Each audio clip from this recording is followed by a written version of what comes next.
বাংলাদেশ ও ভারতের মধ্যে একটি জটিল সম্পর্ক রয়েছে, যে সম্পর্কের মধ্যে রয়েছে ঐতিহাসিক সৌহার্দ্য এবং উত্তেজনাও।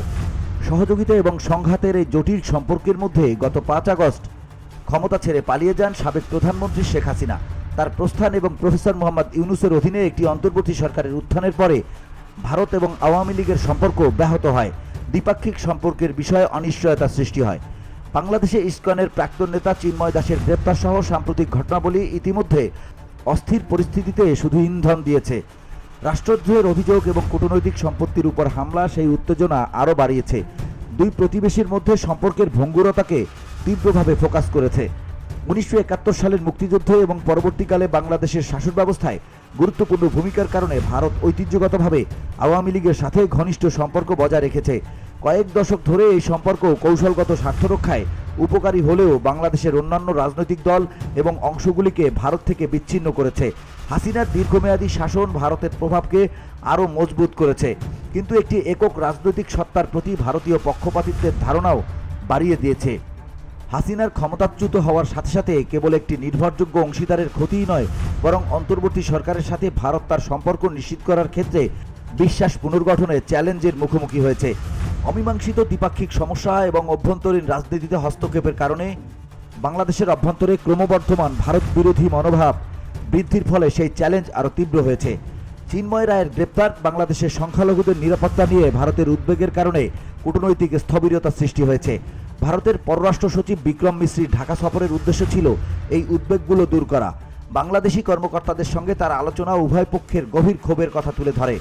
বাংলাদেশ সংখ্যালঘু অধিকার নিয়ে ভারতের উদ্বেগ স্বীকার করে, কিন্তু তার অভ্যন্তরীণ বিষয়ে বহিরাগত মন্তব্যকে অনাকাঙ্ক্ষিত বলে জোরালো অবস্থান নিয়েছে। অন্তর্বর্তী সরকারের বিবৃতিগুলি একটি স্পষ্ট বার্তার উপর জোর দিয়েছে। বাংলাদেশ সার্বভৌমত্বের প্রতি পারস্পরিক সম্মান এবং অভ্যন্তরীণ বিষয়ে অহস্তক্ষেপ আশা করে। 2021 সালে ভারতের প্রধানমন্ত্রী নরেন্দ্র মোদীর ঢাকায় বিতর্কিত সফরের সময় ওই ধরনের অনুভূতির উত্থান সবচেয়ে স্পষ্ট হয়েছিল, যা সহিংস প্রতিবাদের সূত্রপাত করেছিল এবং দ্বিপাক্ষিক সম্পর্কের উপর স্থায়ী প্রভাব ফেলেছিল। অন্তর্বর্তী সরকারের দৃষ্টিভঙ্গি বাংলাদেশের অভ্যন্তরীণ রাজনীতিতেও বৃহত্তর পরিবর্তন এনেছে। এসব নানা কারণে নির্দিষ্ট রাজনৈতিক সত্তার সাথে শ্রেণীবদ্ধ হওয়ায় ভারতের ঐতিহাসিক কৌশলের মধ্যে ক্রমবর্ধমান বিচ্ছিন্নতাকে স্পষ্ট করেছে।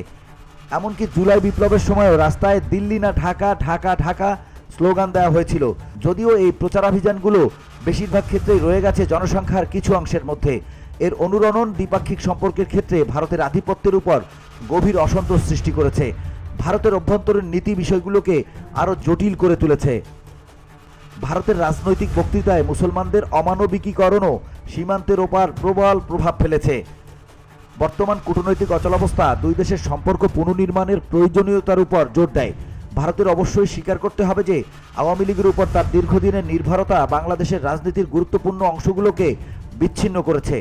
বিরোধী দল, সুশীল সমাজ এবং তৃণমূল সংগঠনগুলোকে অন্তর্ভুক্ত করে একটি বিস্তৃত সম্পৃক্ততার কৌশল নিয়ে বিশ্বাস পুনর্গঠন এবং আরও অন্তর্ভুক্তিমূলক সম্পর্ক গড়ে তোলা অপরিহার্য। সীমান্ত হত্যা এবং পানি বণ্টন চুক্তির মতো বিতর্কিত সমস্যার সমাধান বাংলাদেশের সাথে ন্যায়সঙ্গত আচরণের প্রতি ভারতের প্রতিশ্রুতি প্রদর্শন করবে। এই পদক্ষেপগুলি শুধু তাৎক্ষণিক অভিযোগের সমাধান করবে না, বরং আরও স্থিতিস্থাপক এবং টেকসই অংশীদারিত্বের ভিত্তি তৈরি করবে। শেখ হাসিনার পতন নিঃসন্দেহে বাংলাদেশ ভারত সম্পর্কের গতিশীলতাকে বদলে দিয়েছে। ঐতিহাসিক ক্ষোভের সমাধান এবং একটি দূরদর্শী দৃষ্টিভঙ্গি গ্রহণ করার মাধ্যমে বাংলাদেশ ও ভারত বর্তমান অচলাবস্থার বাইরে যেতে পারে এবং পারস্পরিক শ্রদ্ধা, সহযোগিতা এবং শেয়ার করা সমৃদ্ধির বৈশিষ্ট্যযুক্ত ভবিষ্যতের দিকে কাজ করতে পারে। দুই প্রতিবেশী দেশের মধ্যে একটি স্থিতিশীল এবং গঠনমূলক অংশীদারিত্বের পুরস্কারও অনেক। VOD Bangla news desk.